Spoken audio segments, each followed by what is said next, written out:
গাজীপুরে চাঁদাবাজি মামলার আসামিদের গ্রেফতারের দাবিতে মানববন্ধন। আশরাফুল ইসলামের পাঠানো তথ্য ভিডিওচিত্রে দেখুন বিস্তারিত।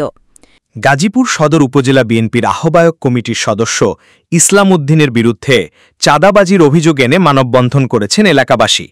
বুধবার বিকেল ৪টায় ঢাকা ময়মনসিংহ মহাসড়কের বাঘের বাজার এলাকায় এ মানববন্ধন অনুষ্ঠিত হয়।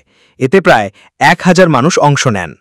মানববন্ধনে বক্তারা ইসলাম উদ্দিনকে দল থেকে বহিষ্কার ও দ্রুত গ্রেপ্তারের দাবি জানান।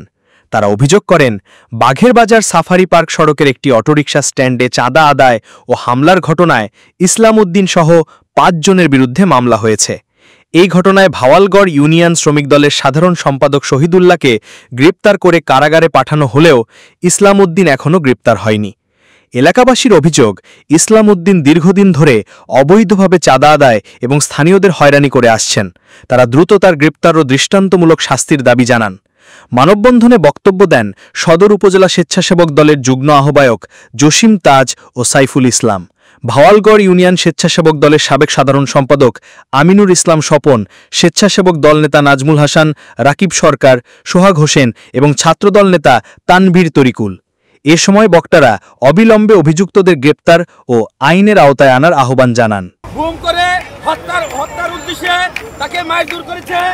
আমরা এই চাঁদাবাজের বিরুদ্ধে একত্রীভূত হয়ে আমরা গাজীপুর